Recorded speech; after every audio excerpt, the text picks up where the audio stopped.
that many resources if you are low IQ'd. Or the higher IQ you have, the more apt you are to get resources. Could be.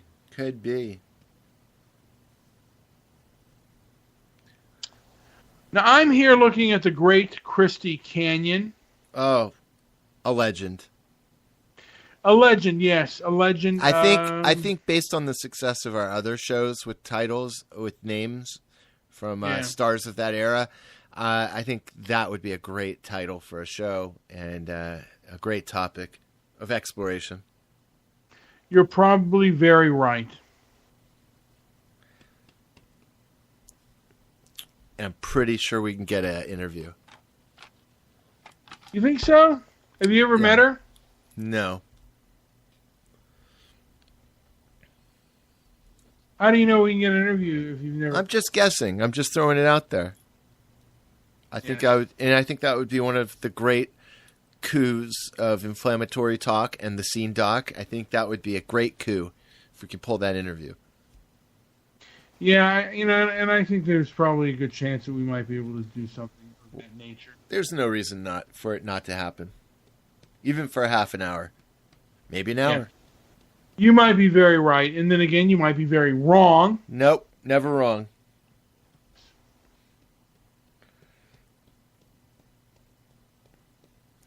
We're getting no comments tonight. Are we getting any? Is anybody in the room?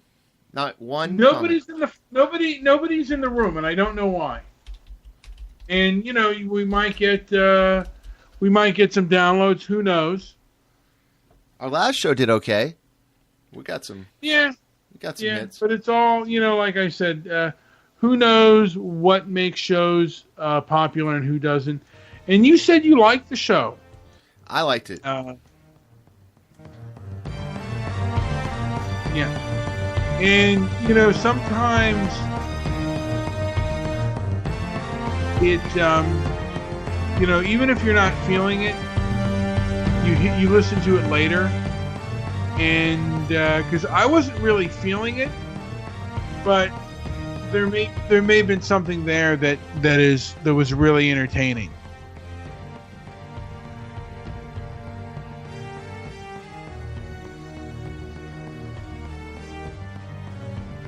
Anything else? Any other comments on that?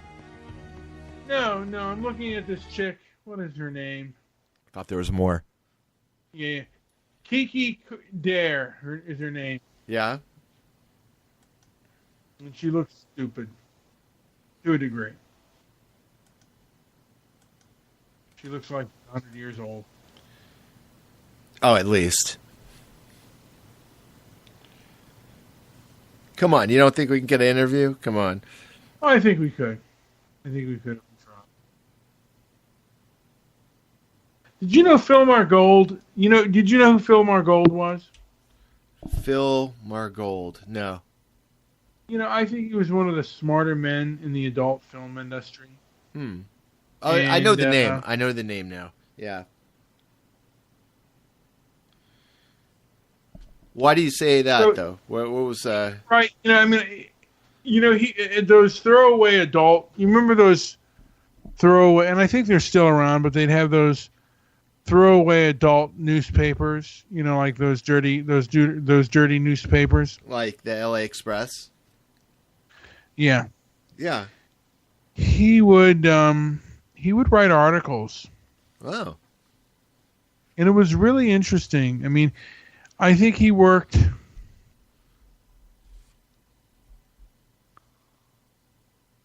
I think he put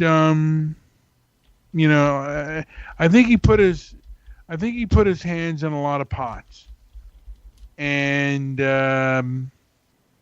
he was really kind of an interesting kind of Renaissance man within the porn industry. He was I think he was like the intellectual.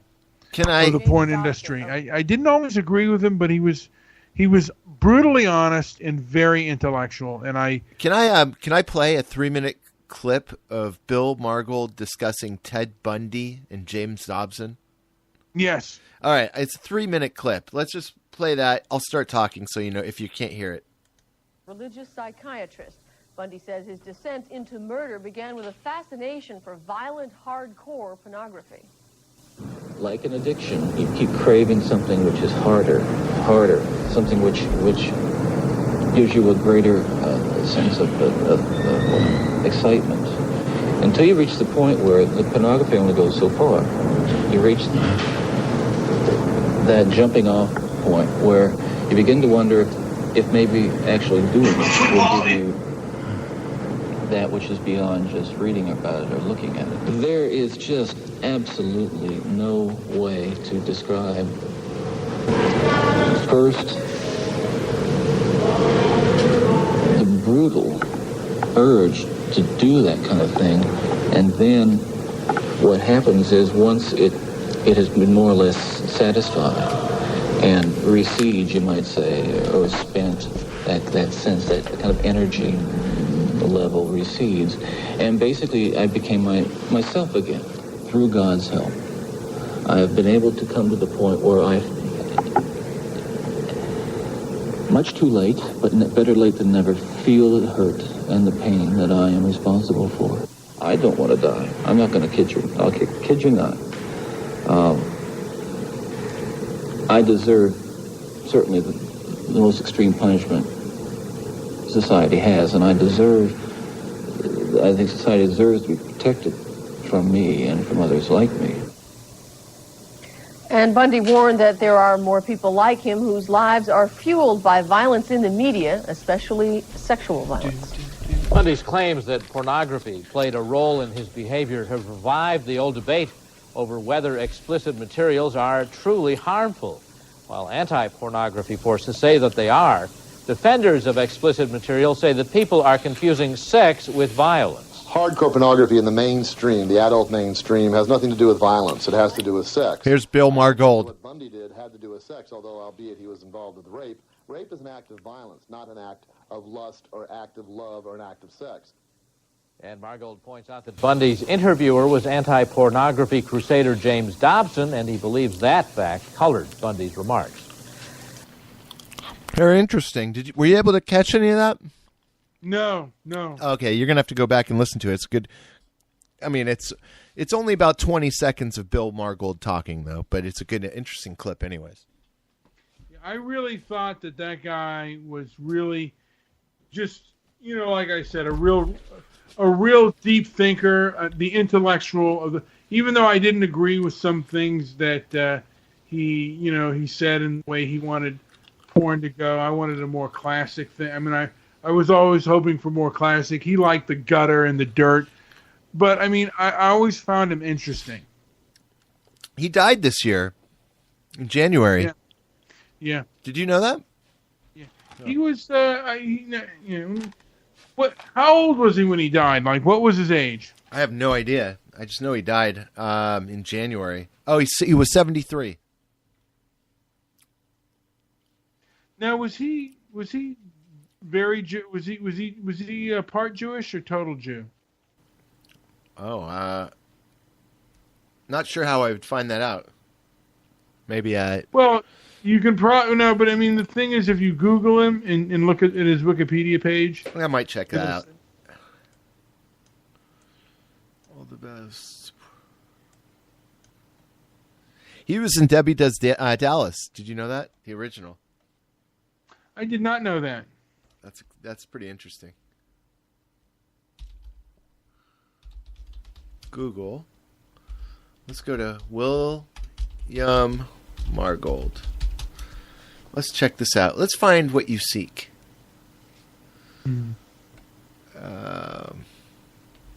Wow, nothing about his early life there.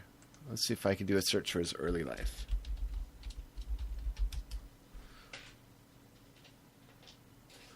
Son of Nathan Margold, Harvard Law School graduate. Wow. His dad served in the Department of the Interior under Harry S. Truman. No dummy.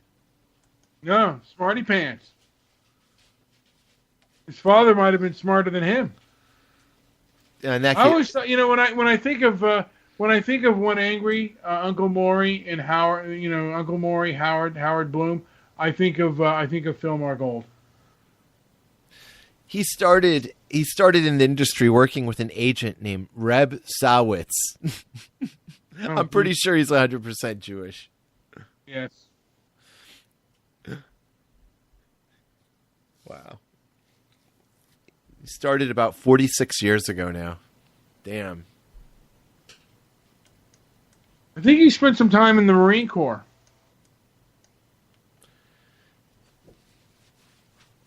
Oh, he graduated from my college. He graduated from Cal State Northridge. Sweet. I didn't know that. So he was no Harvard grad. No. He went to Hamilton High in West LA. That's right by you, I think. Yeah. And then graduated my university, but then he went into the industry in about 72. So he was about 29 when he got into it. So there's a possibility he did some. They don't talk about it, but that time between graduating college and 72 was about 5 or 6 years. So there you go.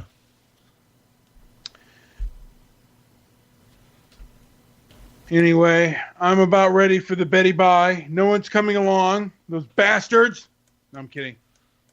Listen if you want to, and if you don't, the only thing is if it's interesting content. If it's not, it's not. Oh, anyway. This is interesting. Nathan, right?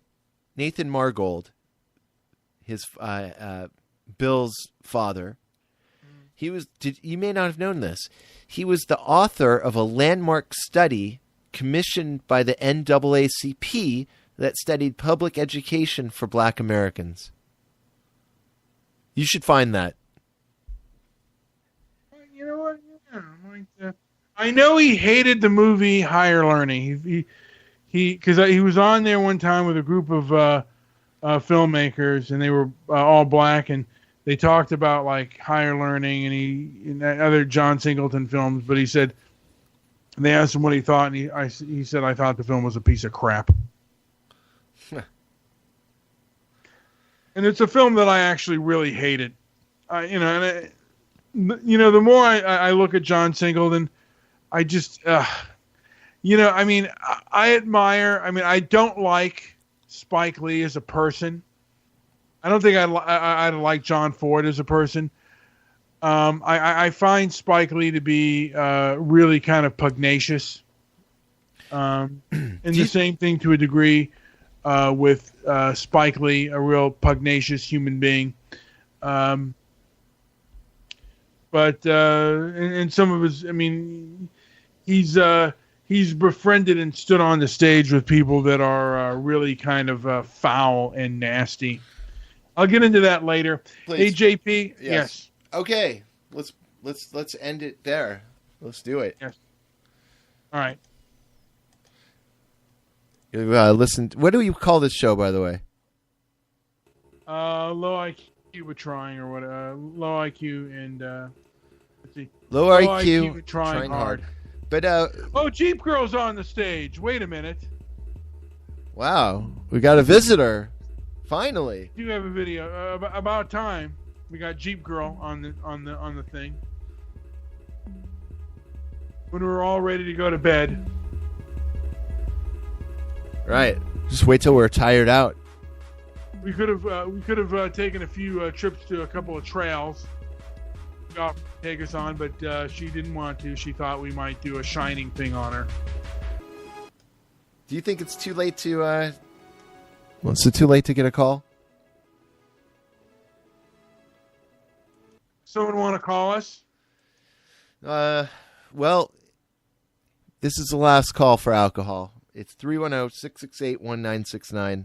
If we don't get a call, I'm kind of tired, and yeah, I don't know if it's going to do any good to continue a show after we've just spit out some gold, and we don't want to spit out any nonsense. Yes, we're going to bed. Yeah, we're all going to bed. Good night, everybody. Goodbye. And Beppe Grillo, you absolutely suck. Worst listener, worst visitor, worst guest. Don't ever call us again. Yeah. And for God's sakes, get a new van.